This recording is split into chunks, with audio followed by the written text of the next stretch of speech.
کو مولانا حالی کی ایک پوئم کے کچھ اشعار سناؤں گی۔ اردو مشکل بھی ہوگی لیکن جب آپ تھوڑا سا غور کریں گے تو سمجھ آئے گی۔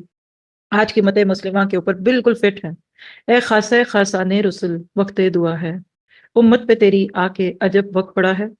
میرا ایمان ہے کہ قرآن کی محفلوں میں دعائیں قبول ہوتی ہیں، جہاں بھی نیکی ہوتی ہے وہاں دعائیں قبول ہوتی ہیں، تو یہ دعا ہے ایک، آپ سب سننے والے اس وقت دعا کے ساتھ آمین کہیے گا۔ اے خاصہ خاصان رسل وقت دعا ہے، چھائی ہوئی عالم پہ قیامت کی گھٹا ہے، بدلی ہوئی دنیا میں زمانے کی ہوا ہے، گردش میں مسلمان ہیں فلک کانپ رہا ہے، غیروں کی شکایت نہیں اپنی ہی خطا ہے۔ سچ کی جھوٹ؟ اے ختم رسول فخر عرب شان مدینہ، اے حامی کل رحمت حق جان مدینہ، قائم ہے تیرے نام سے ایوان مدینہ، اللہ کی مخلوق میں تو سب سے بڑا ہے، اسلام پہ پھر دشمن دین ٹوٹ پڑے ہیں۔ ذرا سے اس درد کو محسوس کریے آپ، اور یہ آج سے کتنی پرانی پوئم ہے اور ایسے لگتا ہے کہ آج کے حالات کی عکاسی ہے۔ اسلام پہ پھر دشمن دین ٹوٹ پڑے ہیں، غارت گریمان تباہی پہ اڑے ہیں، جھنڈے تیرے ہر سمت خدائی میں گڑے ہیں، جب چاہا ہے کفار کا رخ موڑ دیا ہے، اے خاصہ خاصان رسل وقت دعا ہے، امت پہ تیری آ کے عجب وقت پڑا ہے، وہ تیرے مہاجر تیرے انصار کہاں ہیں، جو بدر و احد میں تھے وہ سردار کہاں ہیں، مکے میں جو تھے ساتھ وہ دو چار کہاں ہیں، کچھ دیر کو پھر وقت انہیں مانگ رہا ہے، اے خاصہ خاصان رسل وقت دعا ہے، امت پہ تیری آ کے عجب وقت پڑا ہے، کفار کے نرغے میں ہے اسلام کا عالم، جو خاص کا عالم ہے وہی عام کا عالم، یعنی آج سارے ایک جیسے ہوئے ہیں، آج فرق ہی نہیں سمجھ آ رہا کہ کون مسلمان ہے اور کون نہیں ہے،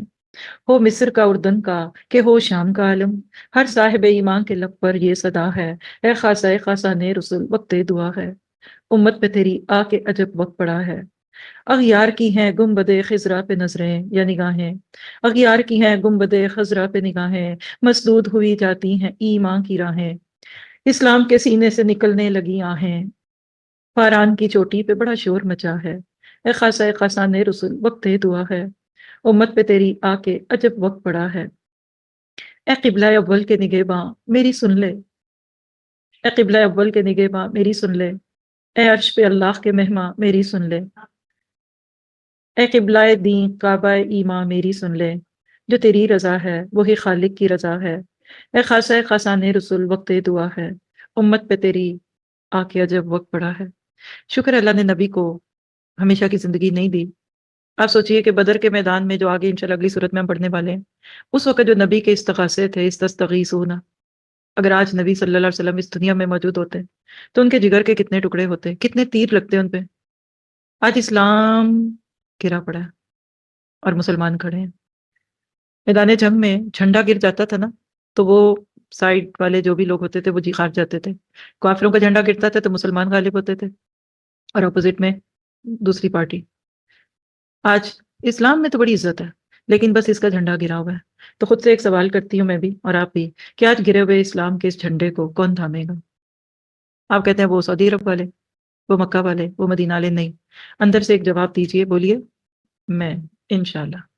میرے بچے، میرے گھر والے، میری فیملی، کیسے؟ اس قرآن کو پڑھ کر، اس کے مطابق عمل کر کے۔